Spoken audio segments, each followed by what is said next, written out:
the only man who escaped North Korea to break back in.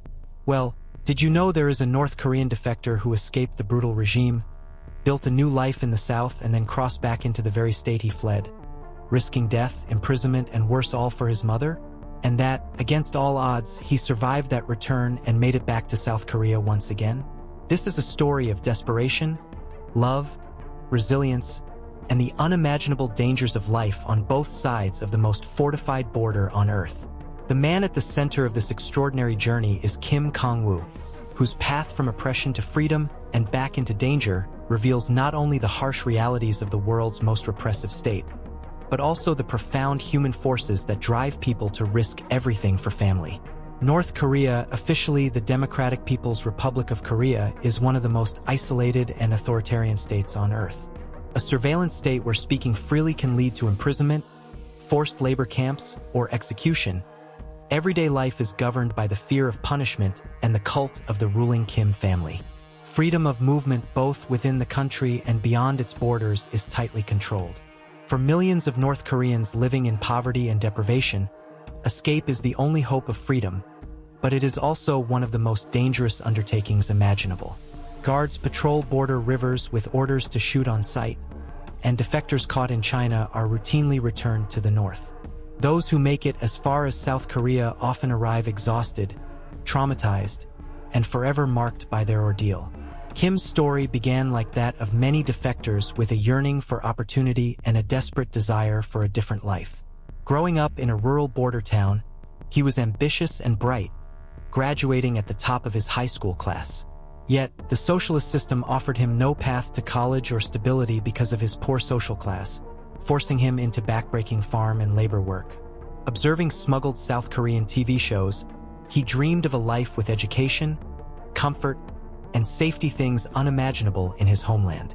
In May 2016, at age 20, Kim braved the filthy waters of the Yalu River to cross into China in a torrential rainstorm. From there, he spent months slipping through China, Laos, and Thailand, ultimately reaching Seoul, a common escape route for defectors seeking asylum in South Korea.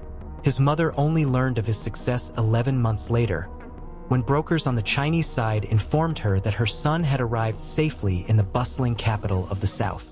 Upon reaching Seoul, Kim worked tirelessly in multiple jobs, from construction to mattress and cell phone stores, scraping by and thinking each night of his mother back home.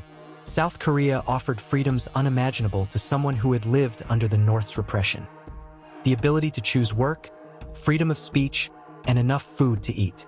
Yet as prosperous as his new life became in comparison, his thoughts remained with his mother, still trapped under the regime he had fled. By 2019, Kim had saved enough money and found a trusted broker who could help his mother make the harrowing trek out of North Korea. He booked a plane ticket to China, intending to help her escape through the usual network of brokers and safe routes. But when they finally reached the border, his mother's attempted communication went dark. The line cut abruptly. The plan collapsed. Facing expired visas, dwindling money, and the crushing fear that this might be his only chance to reach her, Kim did something almost unthinkable. He decided to go back into North Korea. He watched guards on the riverbanks from the Chinese side, noting their patterns. Then, under cover of dusk and driven by love and desperation, he waded back through the cold water into the north. The risks were enormous. Defectors caught returning are treated as traitors, subject to harsh punishment, torture, or execution. And any family members could be punished as well. When he arrived at his mother's home, the reunion was tearful. Yet joy instantly gave way to fear.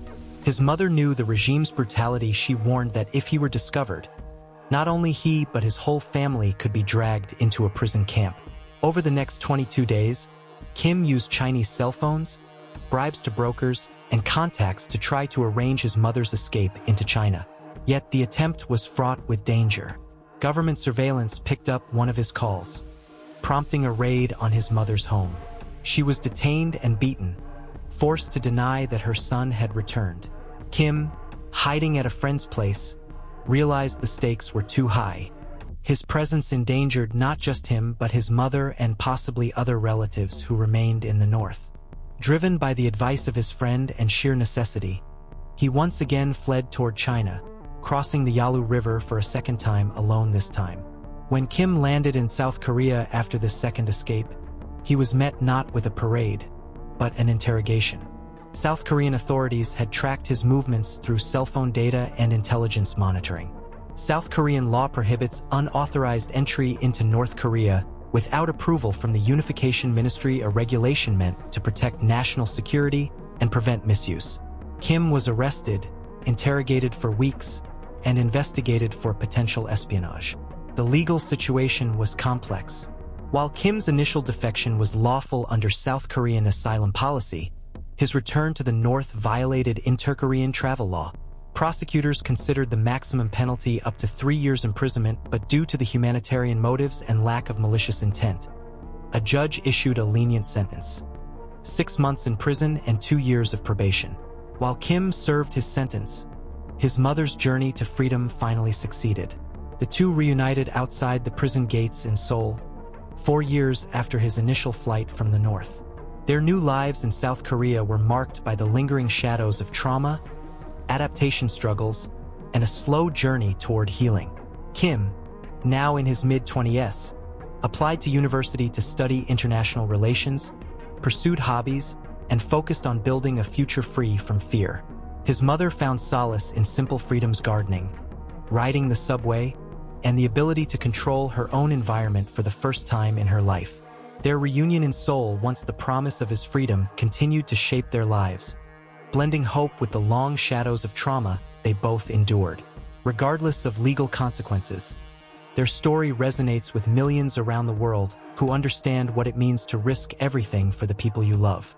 The story of Kim Kong-woo, the North Korean man who escaped oppression, risked death to return for his mother, and then escaped again to freedom, is more than a rare human drama.